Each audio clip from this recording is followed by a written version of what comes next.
When Jessie Came Across the Sea by Amy Hest, illustrated by P.J. Lynch. Once in a poor village far from here, there was a very small house with a slanting roof. Inside were 2 chairs, 2 narrow beds, and a table with a fine lace cloth. A pot-bellied stove warmed the place in winter and warmed thin soup. Jessie lived in that house with grandmother. They had 1 skinny cow, Miss Minnie, and a patch of garden. Carrots came up here and there, and sometimes a potato. Long ago, when Jessie was a baby, her parents died.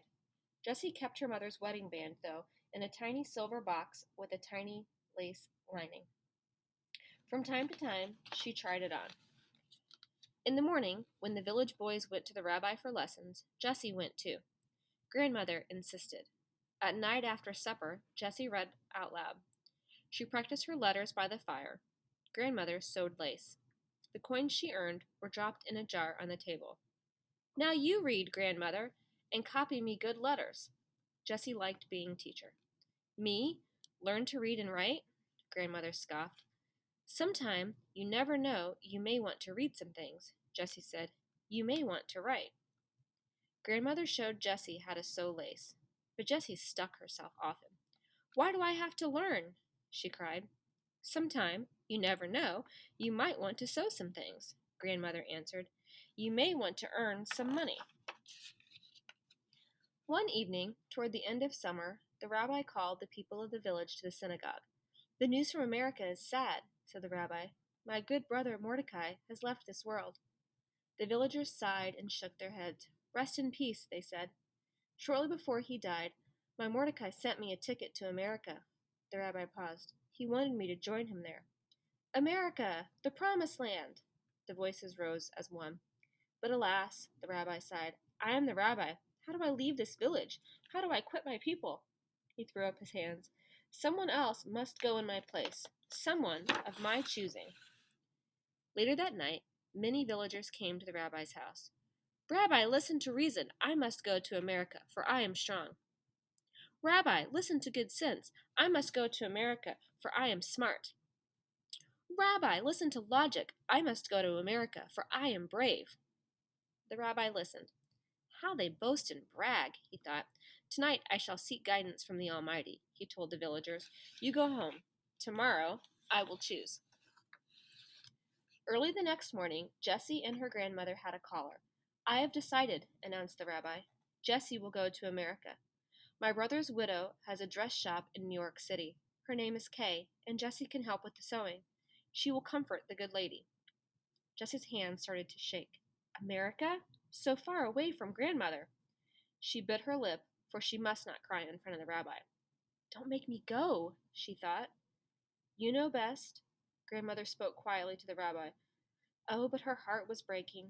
Dear Jessie, alone on a ship to America. Grandmother's heart said one thing, but her head said another. Jessie must go.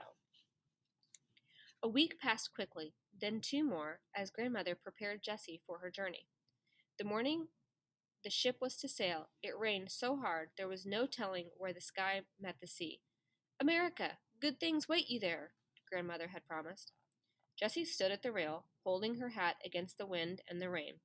At her feet was a small trunk packed with a few simple clothes and layers of lace.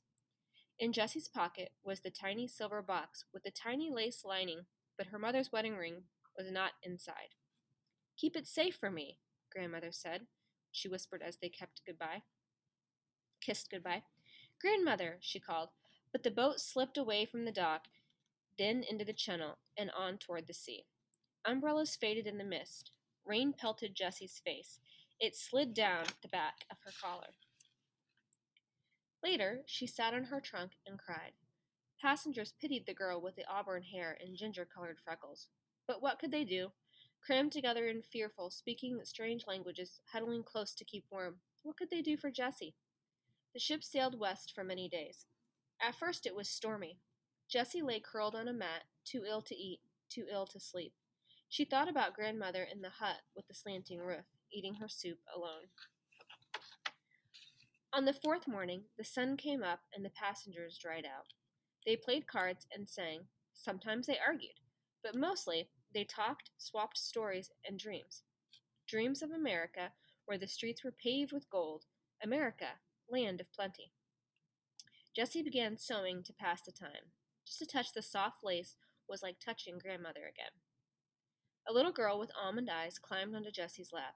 They sang and played finger games. Then Jessie sewed lace, a tiny heart pocket for the girl's plain dress. Miss Almond Eyes danced. An old woman came along in a tattered coat. Jessie sewed lace and a collar and cuffs, and soon that coat was grand. A boy named Lou, who was a shoemaker's son, watched as Jessie sewed lace. "How do you do?" he asked, tipping his hat. Jessie smiled. Lou took patches of leather from his splintered crate. He stitched shoes for a baby who cried when his mother put them on his fat baby feet. This time, Jessie laughed. Later, Lou and Jessie walked on the deck and talked. They shared black bread as the ship rolled and pitched in the wide, wide sea. On a fine fall day, they sailed past the Statue of Liberty. America! No one swapped stories or argued. Babies hushed. Even the oldest passengers and the most seasick stood against the rail. America! And there it was, New York City, with those tall, tall buildings that touched the sky. Grandmother, Jessie thought, if only you could see what I see now. The ship docked at Ellis Island. Then papers. Wait online. Inspections. Wait online. Papers. Wait online. Questions. What is your name? Jessie. What is your age? 13. Are you married? No. What is your occupation? I sew lace. Can you read and write? Yes. Are you ill? No. Jessie! A woman with bright hair burst through the crowd. You may call me Cousin Kay. She had a soft, sweet voice and gave Jessie a hug. Where is Lou? Jessie wondered as Cousin Kay talked on. I forgot to say goodbye. Cousin Kay lived on the Lower East Side. Her house was 3 flights up. There was a bathtub in the kitchen, a dress shop in the parlor. Dear Grandmother, I miss you. Cousin Kay takes me all around the city. I wish you could see the push carts and shops and the trolleys speeding by, but there are too many people in America, and the streets are not gold. There are no cows. Cousin Kay bought me a pickle from a barrel. Tomorrow I begin to sew for her. Love, Jessie. Jessie chose the yellow chair near the window in the parlor. The light was good for sewing there, and she could see the street. Best of all, Jessie liked to sew lace. A collar, cuffs, a delicate sash. Every Friday, Cousin Kay gave 3 coins to Jessie, who dropped all 3 in a jar. One afternoon, just for the fun of it, Jessie pinned a lace bodice to a plain white dress on the cutting board. She pinned lace to the sleeves. What a beautiful bride's dress that would be, said Cousin Kay.